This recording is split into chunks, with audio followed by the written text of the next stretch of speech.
Good morning once again to the grade nines. In today's lesson, we have geometry, where we look at the concept of triangles and their types, definitions, and so on. So firstly, we look at the lesson's objectives. So by the end of this lesson, we should be able to define what is a triangle, classify triangles according to their sides. You will see there you are given equilateral, isosceles, and then the scalene, and classify triangles according to their angles. Acute, right angle, and then we also have the obtuse. And lastly, we revise the properties of what? Of triangles. Right. So now the biggest question that we have is, what is a triangle, right? So in simple terms, most of you will go around and say, well, a triangle is just a shape with three sides and three angles. But there is not a mathematical way of defining what is a triangle. So the correct mathematical way of defining what is a triangle, you say that a triangle is a closed, flat figure with three sides and three angles. So there is a mathematical way of defining what is a triangle. Because someone, if you say to them, it is just a shape with three sides, they might think of something like that, which does not even conclude that we have three angles there. Right. Then let's continue. So now we're going to look at the classification. How can we classify triangles according to sides and angles? So according to sides, we have a scalene, and then we have an isosceles triangle, and then we have an equilateral triangle. So how do we explain this classification? Let's try to understand something. So by definition, a scalene triangle is a triangle that has all of its sides not being equal. So this first side here will not be equal to that other side, and both of them will not be equal to the third side. So that is going to be a scalene triangle. Basically, by understanding that the sides are not equal, we can come up to another conclusion of saying, then the angles also, the interior angles, are not going to be equal. So that is according to sides. So if you check, when you talk about the sides, it leads you to also other conclusions about the angles. Then we have an isosceles triangle. An isosceles triangle has its two sides being equal, and then the base angles are also going to be equal, right? So you see, we are talking about sides, but there's a conclusion also about what? About the angles. So we have the base angles being equal. Then lastly, based on the sides, we have an equilateral triangle. An equilateral triangle has now all of its sides being equal.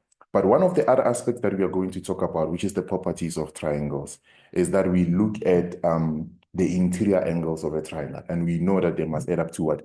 They must add up to 180. So in this case, since all the sides of an equilateral triangle are equal, it means that then the angles, all the angles within the equilateral triangle must also be equal. So that amounts to each angle being equal to what? Equal to 360. So you can think of it in this way, to say that 180 degrees divided by three angles that are equal, that is going to give you 60 degrees.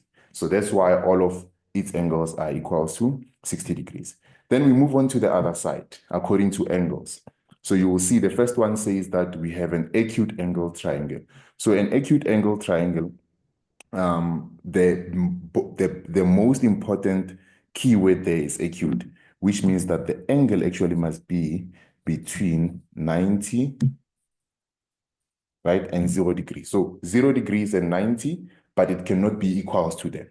So if you look at all the angles that are within the first triangle ABC, you have 40 degrees, you have 75, and then you have 65. So all of them are less than 90, but they are greater than 0.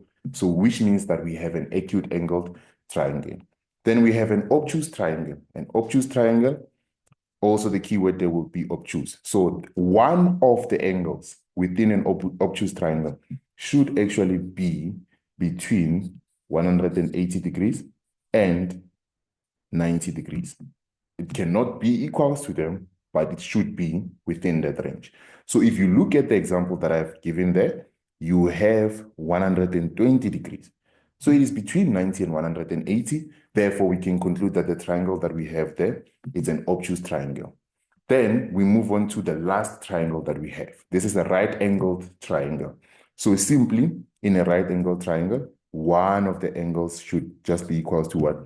To 90 degrees. And this also leads us to something that we should consider, that since this is a right-angled triangle, to find the length AB, which is C, we can just say C squared is equals to A squared plus B squared. This is known as the Pythagorean theorem. So this is something that we should consider about a right-angled triangle. So yeah, that's basically it. You know, you have triangles according to their side, and then you have according to their angles. Now let's move on to the last part. The last part being the properties of triangles. So we know that the sum of the interior angles must be 180. That's the first thing that we must know about triangles. Basically meaning that if I have the triangle ABC, then it means that the angle A plus the angle B plus the angle C should be equals to 180, right? Now, if I look at that, then it means for a triangle, the angles will never be less than 180. They must add up to that.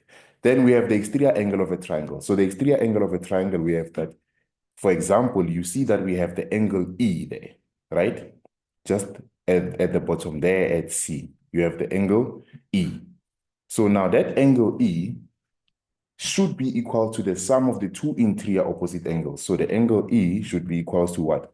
Should be equals to A plus B, and then that is going to be what? 50 degrees plus 67 degrees. Then you should be able to get the answer there of the angle E, right?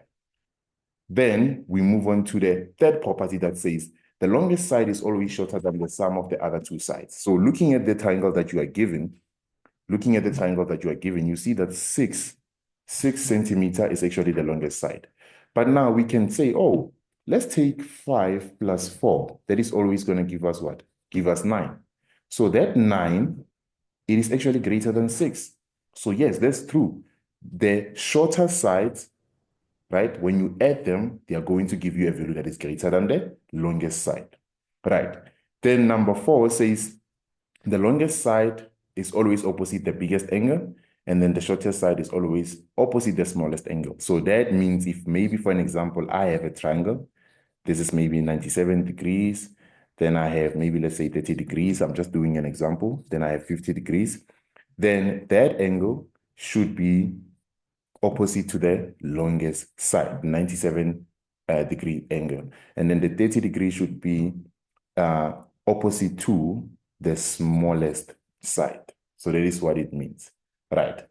Then we move on to the fifth property. The fifth property says to us the hypotenuse is the side opposite to the right angle, is the side opposite to the right angle of a right-angled triangle. So meaning that that is my hypotenuse, and this angle should always be opposite to the hypotenuse.